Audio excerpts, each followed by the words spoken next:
जय हिंद प्यारे बच्चों, मैं अनुभव ठाकुर स्वागत करता हूं आपका अडे 24/7 के इस बेहतरीन से प्लेटफॉर्म पे, जहां आपको मिलिट्री स्कूल की सारी प्रिपरेशन करने को मिल जाती है। तो साथियों, अगर मैं आपसे पूछूं कि आपके घर में कोई एक किराएदार रहने आ रहा है और कुछ सालों बाद वो आप पे ही हुक्म चला रहा है और धीमे धीमे करते हुए उसने आपकी पूरे घर पे कब्जा कर लिया, तो कुछ ऐसा ही हुआ था आज से बहुत साल पहले भारतीयों के साथ भी, जब ब्रिटिशर्स आए थे और उनसे सिर्फ और सिर्फ व्यापार के नाम पे पूरी की पूरी टेरिटरी ही हड़प ली थी।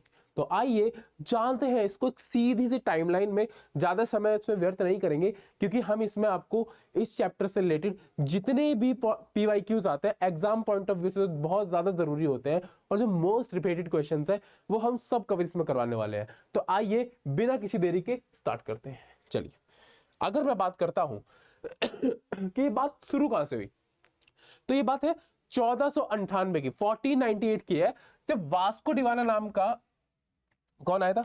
वास्को डिगामा नाम का एक पुर्तगाली ट्रैवलर आया था। कौन आया था? पुर्तगाली ट्रैवलर। ठीक। और वो कौन से रास्ते से आया था? वो अफ्रीका के नीचे नीचे नीचे आते हुए the Cape of Good Hope से आया था। कहां से आया था? Cape of Good Hope. जिस रास्ते से आया था उसका ये नाम था, केप ऑफ गुड होप। और वो कहां उतरा था सर? वो उतरा था कलिकत्ता में। ठीक है, उस टाइम पे कलिकत्ता बोलते थे और आज के टाइम पे क्या है? आज के टाइम पे है कलकत्ता। ठीक है, कोई दिक्कत? कोई दिक्कत नहीं। ठीक है, अब यहां पे जब ये आए तो इसने धीमे धीमे अपना व्यापार शुरू कर दिया भारत के साथ। तो यहाँ पे एक भाई साहब कभी पेपर लेके आया, मतलब मिर्च लेके जा रहा है, कभी कॉटन लेके जा रहा है, कहीं सिल्क लेके जा रहा है, कहीं कुछ ना कुछ लेता ही जा रहा था, क्योंकि उस टाइम पे इन सब चीजों की मतलब बहुत ही ज्यादा डिमांड हुआ करती थी और ये सब चीजें सिर्फ और सिर्फ कहाँ मिलती थी? सिर्फ और सिर्फ भारत में मिलती थी। ठीक है, अब बात करते हैं जब इसने इतना मुनाफा कमाया। अब हाँ, एक मोस्ट इंपॉर्टेंट क्वेश्चन कि जब ये कलकत्ता में आया, जब ये वास्को डिगामा कलकत्ता आया, तो उस टाइम पे कलकत्ता का किंग कौन था? किंग था जेमोरिन। कौन था? जेमोरिन। ये सब लोग सारे बच्चे अपनी नोटबुक में लिखेंगे सब लिखने वाली चीजें हैं। ठीक है, अब बात करते हैं जब इसने इतना मुनाफा कमाया तो 1600 की बात है। कब? 1600 की, जब 31 दिसंबर 1600 की, जब क्वीन एलिजाबेथ फर्स्ट को भी ये लालच आया कि जब ये इतना मुनाफा कमा सकते हैं तो हम क्यों पीछे हटे। तो इन्होंने एक रॉयल चार्टर पास किया ईस्ट इंडिया कंपनी के नाम पे कि ये लो, एक रॉयल चार्टर, वैसे अगर बात की जाए तो फरमान को बोलते हैं। रॉयल चार्टर की अगर बात की जाए तो किसको बोलते हैं? फरमान को।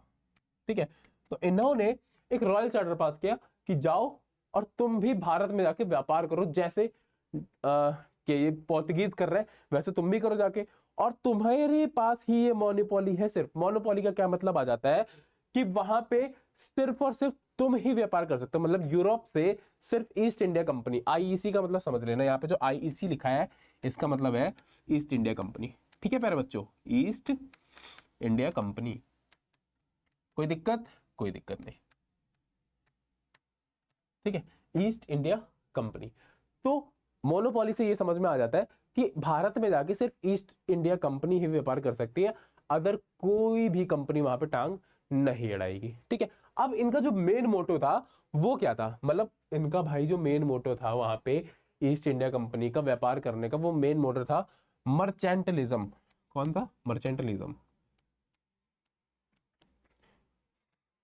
मर्चेंटलिज्म, इसका ये मतलब होता है कि भारत से सस्ते दामों पर चीजें खरीद के यूरोप में महंगे दामों पर बेचना, जिससे कि मोटा मुनाफा कमा लेते थे ये लोग। तो ये एकमात्र एक चीजें थी जो इनका मेन मोटो था। ठीक है, अब देखते हैं 1661 की बात। धीमे धीमे टाइम भाई इन्होंने व्यापार चालू कर दिया और सही सही बात है, हर चीज मतलब मोटा मुनाफा कमा रहे थे, हर चीज में कुछ भी ले रहे थे, तो इतना नहीं इतना कमा रहे थे उसमें। ठीक है, अब क्या हुआ, ईस्ट इंडिया कंपनी ने पहली जो फैक्ट्री थी वो इन्होंने स्टैब्लिश कर दी। कहां पे? हुगली रिवर के किनारे। हुगली, अगर हुगली रिवर की बात की जाए तो ये कहां पे है? बंगाल में। ठीक है, अब यहां पे बात कर रहा है बैटल ऑफ प्लासी, पर इससे पहले हम लोग जानेंगे कि बैटल ऑफ प्लासी अगर हुआ तो हुआ क्यों। तो यहां पे एक सबसे बड़ा टर्निंग पॉइंट आ जाता है, टर्निंग पॉइंट आ जाता है। एक सेकेंड गाइज,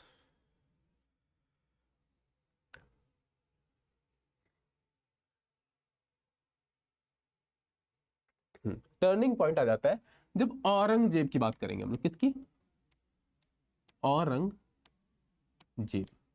इसका अगर कार्यकाल की बात करते हैं तो 1658 से लेके मतलब कब तक? 1707 में। तो यहां पे क्या था कि औरंगजेब जब था उसी के कार्यकाल में ईस्ट इंडिया कंपनी मतलब पहले ही लग चुकी थी, पर बाद में क्या था, ईस्ट इंडिया कंपनी डरती बहुत थी औरंगजेब से। औरंगजेब जो होता था अपना खुला मामला कह देता था कि ऐसा है, ऐसा ही होगा जैसा मैंने बोला है, तुम्हारे हिसाब से कुछ नहीं चलेगा। तो हाँ, थोड़ा सा डरता था इंसान। तो जब 1707 में औरंगजेब की डेथ हो जाती है। किसकी? औरंगजेब की डेथ हो जाती है।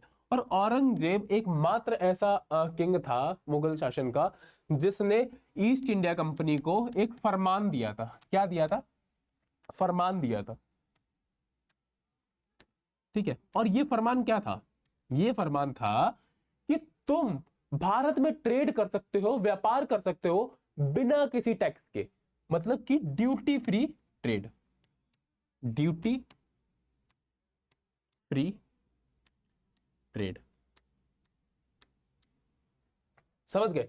मतलब कि औरंगजेब ने बोल दिया कि तुम्हें भारत में ट्रेड करना है, तुम ड्यूटी फ्री ट्रेड करो। ठीक है, फिर 1707 में जब ये निपट गया, जब औरंगजेब की मृत्यु हो गई, तो सेंट्रल जो था, मतलब भारत का जो सेंट्रल सेंट्रल था, वो बहुत ही ज्यादा वीक होने लग गया। भाई कोई था नहीं आगे चलाने के लिए। तो क्या हुआ,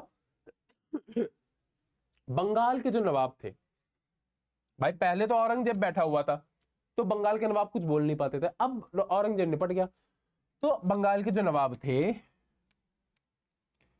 बंगाल के नवाब जो थे, अब जाहिर सी बात है कोई ड्यूटी फ्री ट्रेड कर रहा है, कोई मतलब प्राइवेट ट्रेड कर रहा है और उस पर तुम्हें कोई भी टैक्स नहीं दे रहा, तो जाहिर सी बात है ना, तुम कुछ लोगों की नजरों में तो घटकोगे ही। तो यही चीज हुई, बंगाल के नवाबों में ये लोग खटकने लग गए।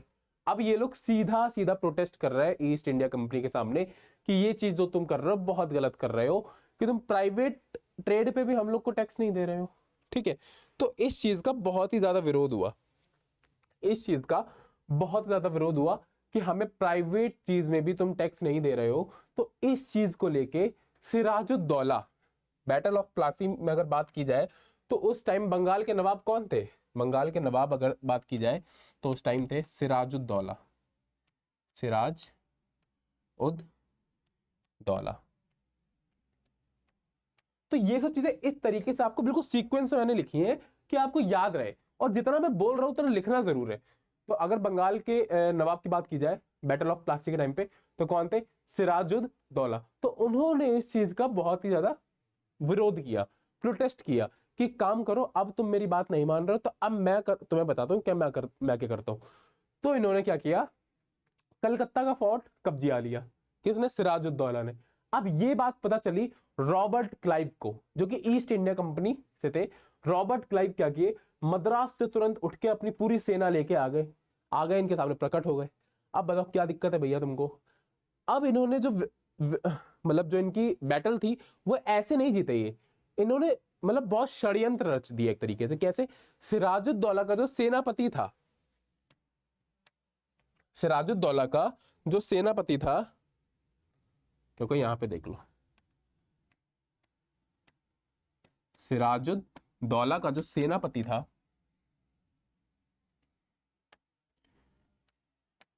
सेनापति कौन था? मीर जफर। कौन था? मीर जफर।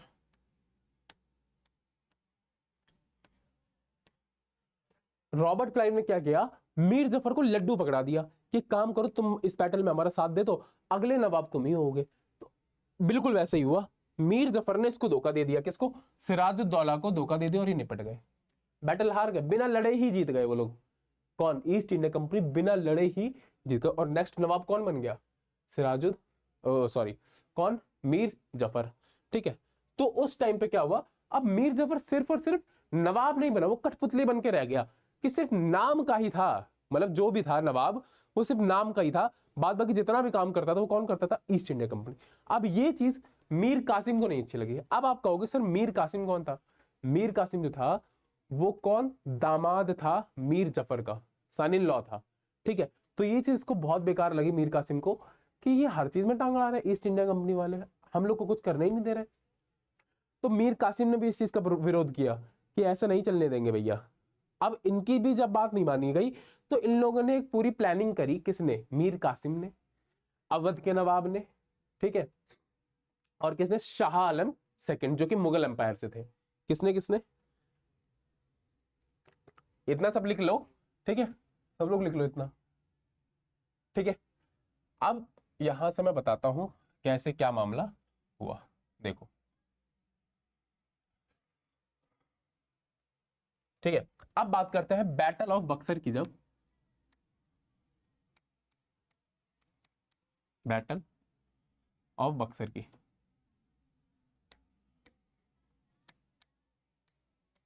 बक्सर कहां पड़ता है, बक्सर पड़ता है बिहार में, सबसे पहली बात तो, ठीक है। तो ये जब बात करेंगे तो ये 3 लोगों की टेरिटरी बनी, 3 लोग की टेरिटरी से इन लोग लड़े। कौन कौन, पहली बात तो मीर कासिम, ठीक है, दूसरे अवध के नवाब सुजादुद्दौला, ठीक, अवध नवाब। अवध का नवाब कौन था, अवध का नवाब था सुजादुद्दौला, सुजाद उद दौला, ठीक है, प्लस शाह आलम सेकंड। कौन, शाह आलम सेकंड, जो कि कहां से था, शाह आलम सेकंड कहां से था सर, मुगल एम्पायर से था, मुगल, ठीक है। कोई दिक्कत, कोई दिक्कत नहीं, इसको थोड़ा छोटा कर लेते हैं।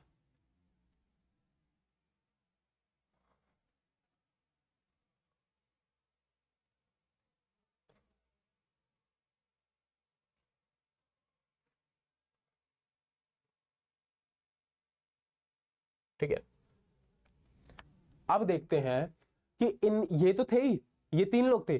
अब इनकी लड़ाई थी किससे, ईस्ट इंडिया कंपनी से, वर्सेस ईस्ट इंडिया कंपनी से। किससे, east India company, east India company, जिसको कौन लीड कर रहा था, ये याद रखना, किसको कौन लीड कर रहा था, हेक्टर मुनरो,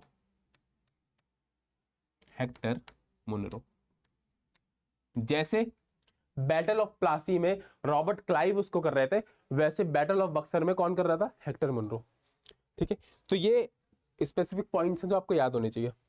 डेट कब है, बैटल ऑफ बक्सर कब हुआ था, 1764 में, ठीक है। फिर क्या होता है, जब बैटल ऑफ बक्सर ये लोग हार जाते हैं, तीनों लोग, तीनों हार जाते हैं, ईस्ट इंडिया कंपनी जीत जाती है। फिर इन्होंने दीवानी राइट्स हासिल किए, किससे, ईस्ट इंडिया कंपनी ने शाह आलम सेकंड को, किसको, इन्होंने किसको अपॉइंट किया, शाह आलम सेकंड को, जो कि मुगल एम्पायर से था, अभी पढ़ा ना हमने, शाह आलम सेकंड को इन्होंने बुलाया और इससे दीवानी राइट्स हासिल कर लिया। अब मेरे से कुछ बच्चे पूछेंगे कि सर ये दीवानी राइट्स क्या था। देखो, दीवानी राइट्स का साफ हिसाब ये समझ लो कि सर दीवानी राइट्स वो थे कि बंगाल, बिहार और उड़ीसा, कौन से, बंगाल, बिहार एंड उड़ीसा, यहां का अब जितना भी लैंड रेवेन्यू होगा, क्या होगा, लैंड रेवेन्यू होगा, वो सब ब्रिटिश सरकार के पास जाएगा। समझ रहे हो, अब यहां से इनको क्या फायदा हुआ कि अब ब्रिटिश सरकार पहले सोना चांदी अपने क्षेत्र से खरीद के लाती, मतलब अपने यहां से सोना चांदी लेके आती थी और उसके बाद यहां पे ट्रेड करती थी। पर अब इनकी तो बिल्कुल किस्मत ही पलट गई। अब क्या हुआ कि यहां के ही टैक्स रेवेन्यू से, यहां के ही लैंड रेवेन्यू से ये लोग यहां की चीजें खरीदते थे और ब्रिटिश बेचते थे। मतलब अपने क्षेत्र का ये लोग कुछ भी नहीं लगा रहे थे, यहीं का पैसा यहीं से खरीद लेते थे चीजें और अपने क्षेत्र में भेज के मोटा मुनाफा कमा रहे थे। इसी जगह पे एक वर्ड कहा जाता है नबोब्स। क्या बोला जाता है, नबोब्स, ठीक। नबोब्स क्या होते थे, जो करप्ट ऑफिसर्स होते थे, किसके, करप्ट ऑफिसर्स होते थे ब्रिटिश सरकार के, ब्रिटिश इंडिया के। तो वो यहाँ पे तो चीजें बेचते बेचते थे, वहां फिर मोटा मुनाफा कमाते थे। फिर उसके बाद जब ये लोग अपने यूरोप जाते थे तो खूब बहुत ज्यादा लेविश लाइफ जीते थे, बहुत रंगबाजी से रहते थे, ठीक है। तो इसलिए वहां के जो लोग होते थे वो उनको चिढ़ाते थे नबोब्स कह के। वैसे अगर बात की जाए तो नबोब्स नवाब से बना हुआ, मतलब वो कहना नवाब चाह रहे थे पर प्रोनाउंशिएट नहीं कर पाते थे, इस वजह से नबोब्स निकलता था, ठीक है, नबोब्स कहते थे, ठीक है। अब यहाँ पे 1772 में जुडिशरी बन गई, जहां पे दो टर्म में जुडिशरी को डिवाइड कर दिया था। एक था फौजदारी सिस्टम और एक था दीवानी अदालत। तो फौजदारी का अगर बात करें तो एक क्रिमिनल कोर्ट था एक तरीके से। कौन सा कोर्ट था? Criminal court. और अगर दीवानी अदालत की बात करें तो ये कौन था? दीवानी अदालत की अगर बात करते हैं तो ये क्या था? ये सिविल कोर्ट था।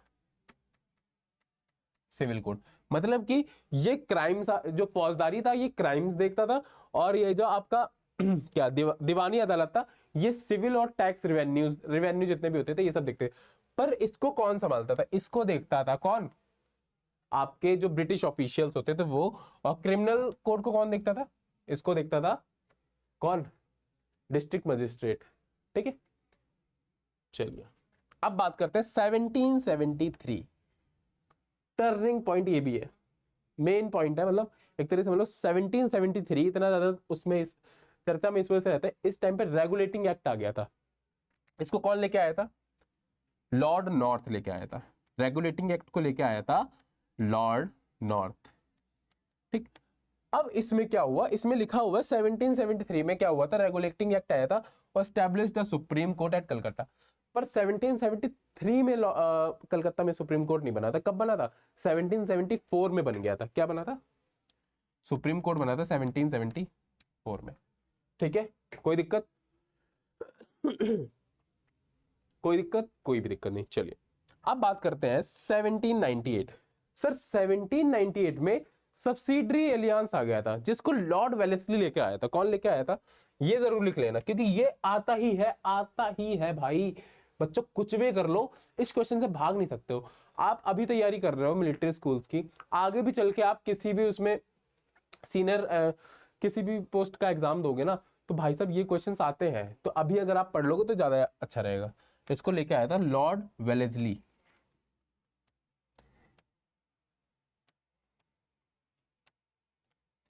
ठीक है। तो सर सब्सिडरी एलियांस था क्या? तो देखो सबसे पहली बात, सब्सिडरी एलियांस का ये मतलब था कि कोई भी राजा अपने खुद की आर्मी नहीं रख सकता। वो आर्मी रखेगा किसकी? ईस्ट इंडिया कंपनी की। और वो आर्मी रखने के बावजूद भी उसका जितना भी लेखा जोखा होगा, मतलब उस आर्मी का जितना भी खर्चा होगा, वो कौन उठाएगा? वो राजा खुद उठाएगा। तो चलो इतना तो नॉर्मल था, कोई दिक्कत नहीं थी। पर यहां पे जो थ्रिल वाली बात आ जाती है कि अगर ऐसा कोई नहीं कर पाया, मान लो उसने आर्मी रखी, आर्मी की सैलरी ना दे पाया, खर्चा ना उठा पाया, तो उनके लिए प्रॉपर बनाता एक पेनल्टी बॉक्स। क्या बनाता? एक बनाता पेनल्टी बॉक्स।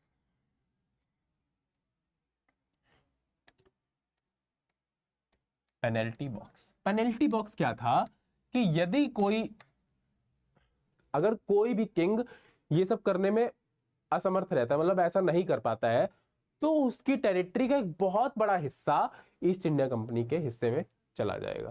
तो ये था सब्सिडरी एलियांस, जिसमें सबसे पहले अगर जमीन खोई तो अवध के नवाब में खोई। किसने?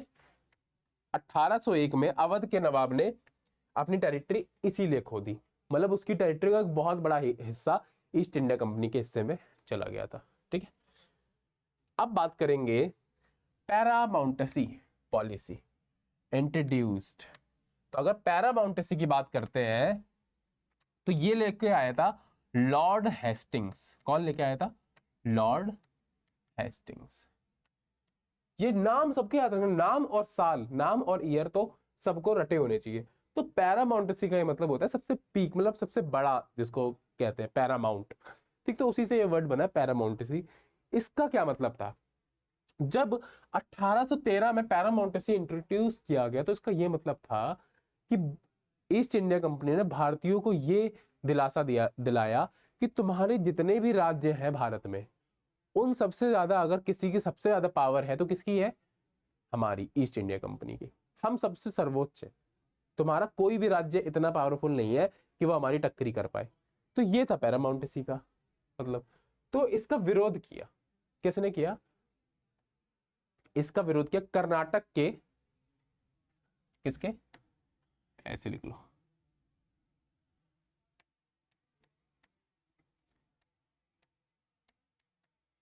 कर्नाटका के चित्तूर से, कर्नाटका के चित्तूर से रानी चिन्नम्मा, रानी चिन्नम्मा और उनके साथ में उन्हीं के साथ में उनके एक सर्वेंट थे रयाना। ठीक, तो इन लोगों ने, दोनों ने बहुत ही विरोध किया कि ऐसे कैसे तुम सबसे ऊपर चलेगा, आओ हमसे भिड़ो आके। तो इसका भी इनने बहुत ज्यादा प्रोटेस्ट किया। तो इनकी और रानी चिन्नमैया की बहुत लड़ाई हुई थी, बहुत प्रोटेस्ट हुआ था। ठीक है, तो आपसे जो क्वेश्चन पॉइंट ऑफ व्यू से पूछा जाएगा कि जब पैरामाउंटेसी आया था तो उसका प्रोटेस्ट किसने किया था, तो रानी चिन्नम्मा। और रानी चिन्नम्मा कहाँ के थे? कर्नाटक से। ठीक, चलिए अब बात करते हैं 1819 की कि सर 1819 में क्या हुआ। तीन एंग्लो मराठा वॉर हुए, तीन एंग्लो मराठा वॉर हुए, पर उससे पहले एंग्लो मैसूर वॉर भी हुए। एंग्लो कितने हुए थे? 4 एंग्लो मैसूर वॉर। ठीक, एंग्लो मैसूर वॉर भी हुए थे। अब अगर बात की जाए एंग्लो मैसूर वॉर की, तो इसके राजा कौन थे? मतलब सबसे जो बहुत नाम चलता है उस टाइम में एंग्लो मैसूर का, वो थे टीपू सुल्तान जी। कौन थे? टीपू सुल्तान, टीपू सुल्तान, जिसको हम लोग क्या बोलते हैं? Tiger of Mysore, tiger of Mysore.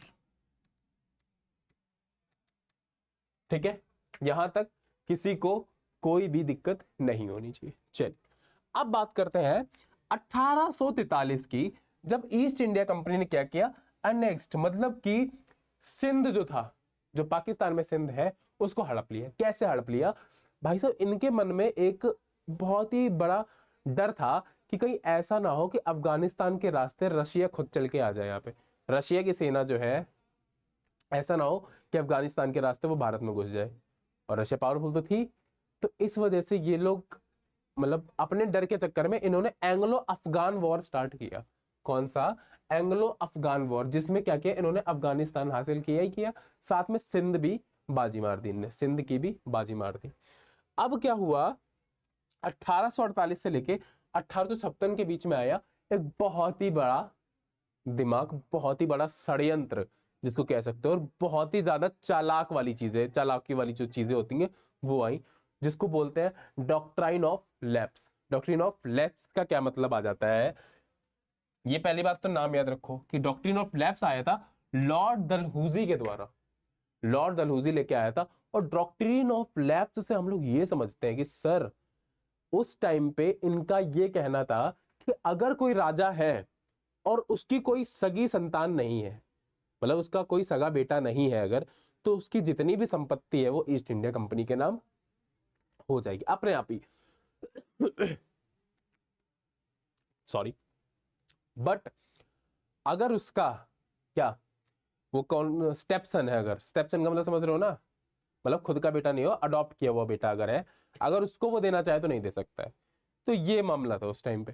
ठीक है, तो ये डॉक्ट्राइन ऑफ लैप्स था जो बहुत ही बड़ा टर्निंग पॉइंट आ गया राजाओं के लिए, बहुत ही ज्यादा मतलब दिमाग लगाने वाली चीजें थी। ठीक है, अब समझो ऐसे डॉक्ट्राइन ऑफ लैप्स से जो सबसे पहले हड़पी गई जमीन थी वो कहाँ की थी? सतारा की। ठीक है, कहाँ की थी? सतारा की। ठीक है, तो इसको बोलते थे हड़प नीति भी बोलते थे, इसको डॉक्ट्राइन ऑफ लैप्स को बोलते थे हड़प नीति। ठीक है, तो अभी तक मैंने जितना समझ आया यहाँ तक, मेरे किसी भी भाई को, किसी भी प्यारे छोटे भाई को समस्या नहीं होनी चाहिए। अगर है भी तो मेरे को कमेंट सेक्शन में बता देना। एक तो आज मैं थोड़ा बीमार हूँ, थोड़ा सा आपको लग रहा होगा फेस से भी, तो देख अगर मतलब ठीक है, हो जाएगा वो तो, धीमे धीमे ठीक हो जाएगा। अगर किसी को, किसी भी मेरे छोटे भाई को कोई भी प्रॉब्लम है, कमेंट सेक्शन में मेरे को बता सकता है आराम से, मैं इजीली उसको सॉल्व करवा दूंगा। ठीक है कि चलिए अब बात करते हैं अगर किसकी, क्वेश्चंस पे आ जाते हैं। In which year did Vasco da Gama discover the sea route to India? कौन से ईयर में वास्को ड गामा ने सी रूट ढूंढा था इंडिया का? सर जी 1498 1498 में ढूंढा था। और उस रास्ते को क्या बोला गया? उस रास्ते को बोला गया the Cape of Good Hope, the Cape of Good Hope. और ये सब बाकी बातें तो मैंने इसके बारे में बताई दी हैं आपको। कलकत्ता में आया था, और कलकत्ता में आया था उस टाइम वहां का राजा कौन था? किंग जैमोरिन। ठीक है, अब बात करते हैं नेक्स्ट क्वेश्चन पे। अब देखना, मतलब जितना अगर इतना पढ़ लिया है ना, जितना मैंने आपको अभी तक पढ़ाया, अगर वो आपने मन लगा के पढ़ा है, तो जितने भी ये क्वेश्चंस आएंगे आपके लिए चुटकियों का खेल है, कोई बहुत बड़ी बात नहीं है। ठीक है, चलो अब बात करते हैं। Who was the ruler of England who granted the royal charter to the East India Company in 1600? अब ऐसा मतलब कौन से रूलर थे इंग्लैंड के जिन्होंने रॉयल चार्टर मतलब एक फरमान दिया था किसको? ईस्ट इंडिया कंपनी को, भारत में ट्रेड करने के लिए।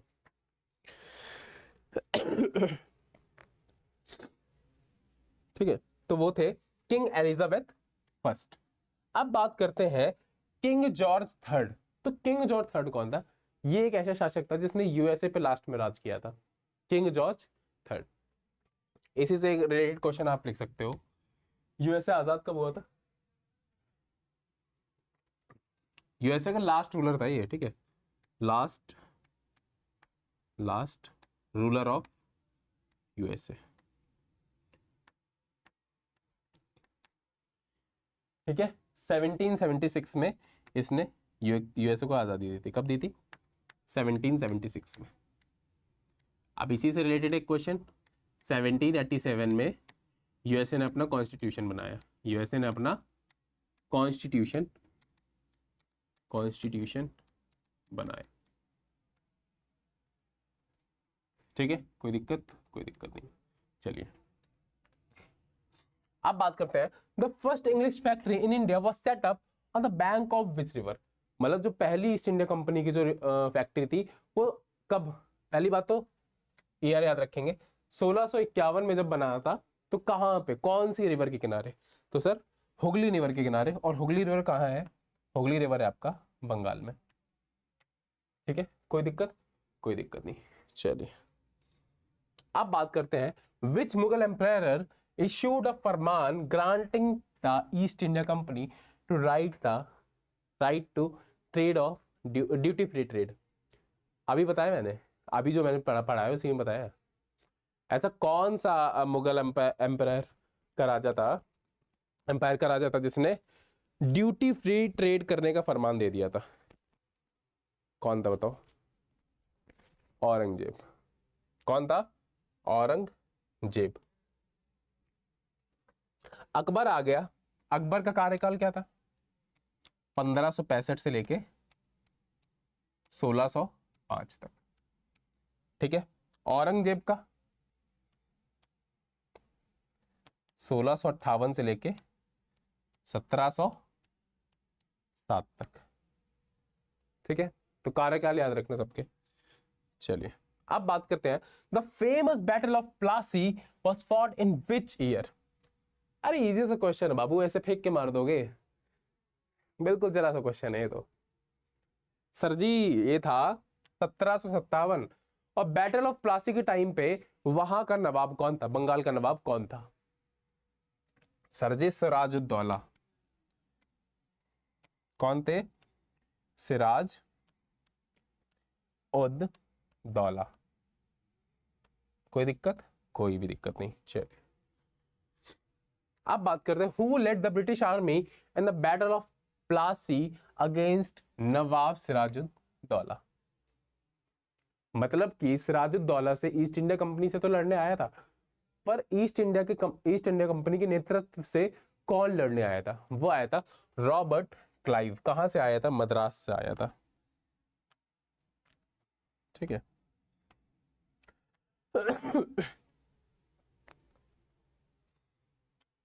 और रॉबर्ट क्लाइव ही एक ऐसा इंसान था जिसने क्या किया था? दीवानी राइट्स हासिल किए थे। किससे? शाह आलम सेकंड से। ठीक है, who was the commander of Sirajuddaula who betrayed him in the battle of Plassey. मतलब सिराजुद्दौला के टाइम पे किसने उसको धोखा दिया था कि वो बैटल हार गया था? इजी, मीर जाफर। किसने? मीर जाफर, जो कि कौन था? सेनापति था। सेनापति था किसका? सिराजुद्दौला का। और आखिरी में फिर क्या बना? बैटल ऑफ प्लासी के बाद क्या हुआ? बंगाल का नवाब बन गया। बंगाल का नवाब बन गया। और एक चीज और याद रखेंगे, ये बंगाल का नवाब बन तो गया दोबारा से, पर ये इतना उच्च कोटि का नवाब बना कि इसको हर महीने ब्रिटिश सरकार को, ईस्ट इंडिया कंपनी को 5 लाख रुपए देने पड़ते थे। 5 लाख रुपए, समझ रहे हो? चलिए, हैदर अली कौन है? हैदर अली था टीपू सुल्तान का papa, father of Tipu Sultan.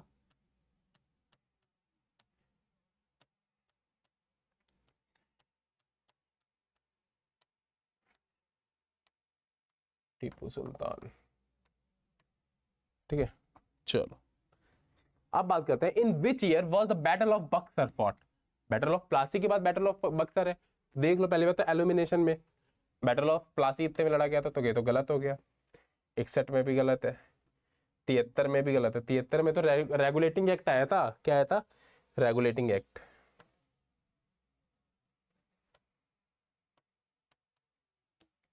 ठीक है, तो 1764। अब बात करते हैं, when did the Mughal empire appoints the East India Company as the Diwani of the province of Bengal? जाहिर सी बात है, जब ये लोग बैटल ऑफ बक्सर हार गए तो उसके बाद कौन, किसको? शाह आलम सेकंड को किसने बुलाया? रॉबर्ट क्लाइव ने बुलाया।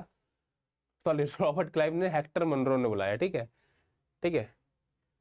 ईस्ट इंडिया कंपनी से किसी ने भी बुलाया हो, ईस्ट इंडिया कंपनी से, ठीक है।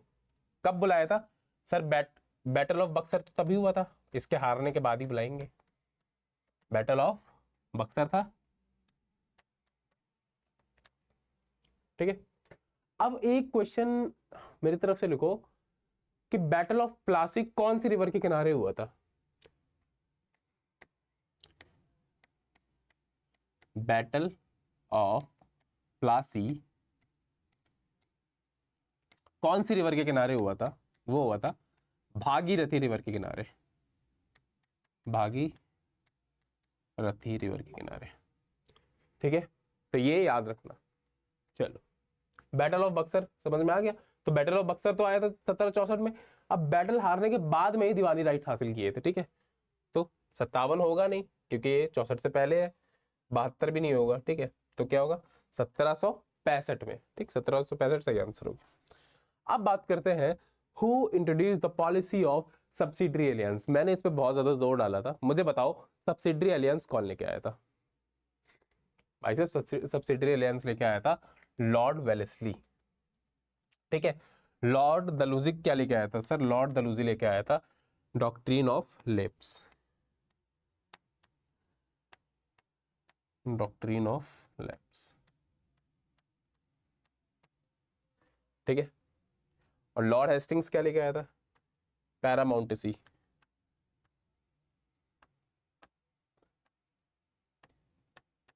पैरामाउंटेसी, ठीक है।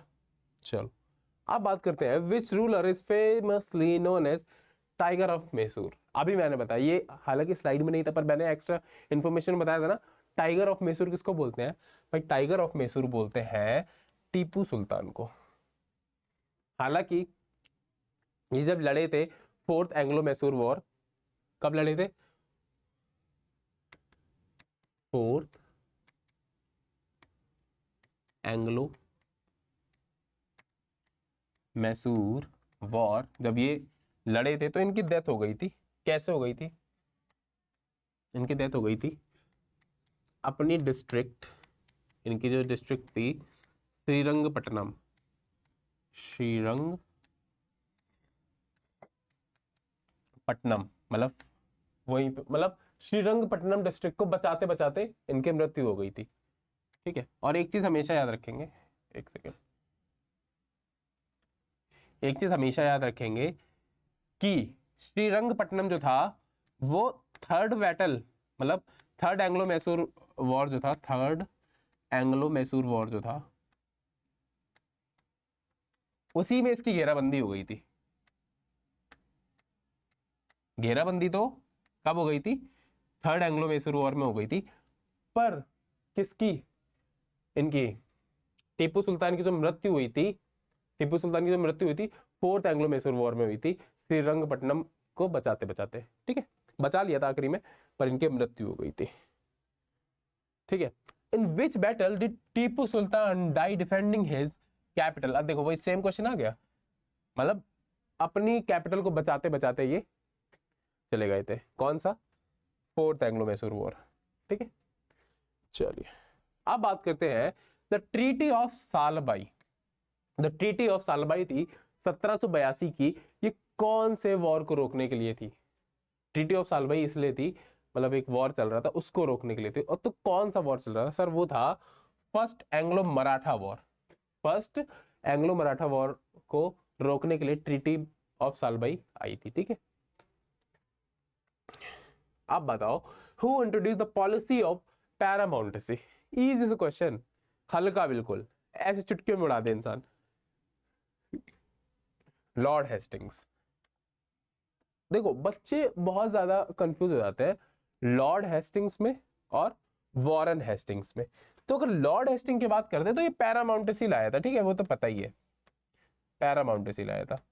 पर अगर वॉरेन हेस्टिंग्स की बात करेंगे तो वॉरेन हेस्टिंग क्या था? फर्स्ट गवर्नर जनरल था। क्या था? First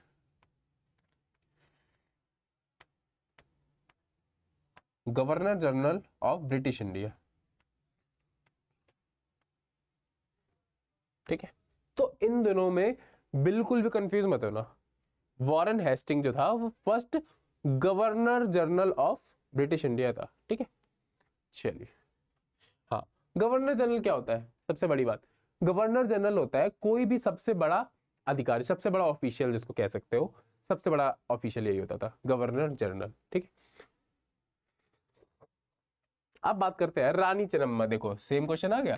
Rani Chennamma led the anti British resistance movement from which small state?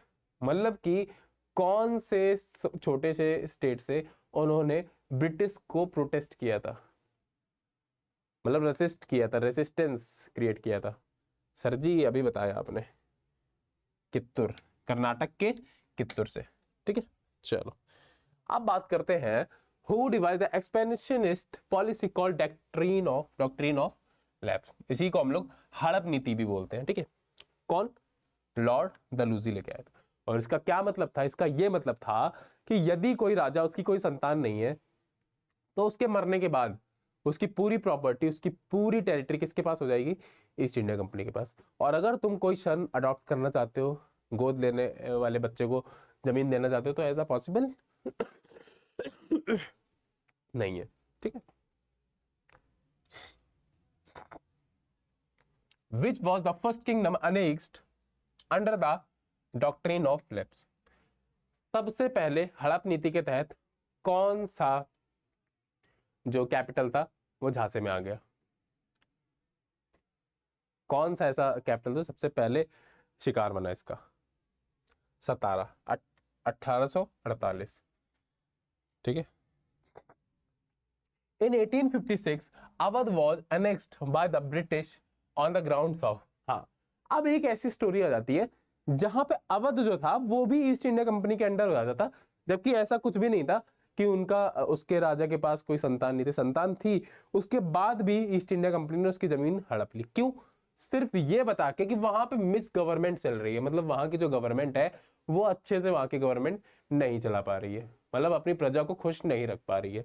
तो वो वही है मिस गवर्नमेंट, मैल एडमिनिस्ट्रेशन। ठीक है, अब who was the ruler of Punjab whose death in 1839 led to the annexation of Punjab in 1849? हाँ देखो, इन्होंने सिंध तो प्राप्त कर ली, मैंने बताया था ना, एंग्लो अफगान वॉर में इन्होंने सिंध तो प्राप्त कर लिया था, पर इन लोगों की इतनी हिम्मत नहीं थी कि सिंध पार करके पंजाब में घुस जाए, क्योंकि पंजाब में थे महाराजा रणजीत सिंह, और महाराणा रणजीत सिंह से बहुत डरते थे सब लोग, बहुत ही ज्यादा डरते थे। फिर क्या हुआ, 1848 में महाराजा रणजीत सिंह की डेथ हो गई और 1849 में इन्होंने पूरा का पूरा पंजाब हथिया लिया। तो उन्हीं राजा की बात हो रही है कि वो कौन से राजा थे, वो थे महाराजा रणजीत सिंह। ठीक है, मतलब उन्हीं की मृत्यु के बाद में ही इनको इतनी पावर मिली, इनके अंदर इतनी हिम्मत आई कि सिंध को पार करके पंजाब में घुस पाए। Who was the first governor general of British India, वही बताया मैंने थोड़ी देर पहले बताया, कौन, वॉरेन हास्टिंग्स। ठीक है, under which act was a new supreme court established in Calcutta. तो सबसे पहली बात कि भारत का पहला सुप्रीम कोर्ट जो बना था वो कलकत्ता में बना था। और अब बच्चे कहेंगे कि सर कितने सुप्रीम कोर्ट है, 5-6 तो होंगे ही। हाँ, चाचा खोल के बैठे हैं मेरे। 5-6 तो नहीं है, एक ही सुप्रीम कोर्ट होता है। ठीक है, उस टाइम कलकत्ता में था, आज के टाइम पे दिल्ली में है। ठीक, न्यू दिल्ली में। ठीक, तो रेगुलेटिंग एक्ट ऑफ किसके तहत आया था, रेगुलेटिंग एक्ट ऑफ 1773 के तहत आया था। पर बना कब था, 1774 में बना था। तो यहां तक मुझे तो नहीं लगता मेरे किसी भी छोटे भाई को कोई भी समस्या हुई होगी, है ना। तो आशा करता हूं आपको आज की क्लास अच्छी लगी होगी, और ऐसे ही फ्री कंटेंट चाहते हो और नन्हे मुन्ने छोटे से सिपाही बनना चाहते हो और धीमे धीमे करके कोई भी मिलिट्री स्कूल का एग्जाम आ जाए और फाड़ देना चाहते हो, फोड़ देना चाहते हो और सिलेक्शन लेना चाहते हो, तो आज ही चैनल को सब्सक्राइब करें और ऐसे ही रोज अपने भाई की क्लास देखने आ जाए करें। है, चलो तब तक के लिए जय हिंद। मिलते हैं ऐसे भौकाली कॉन्सेप्ट के साथ नेक्स्ट क्लास में।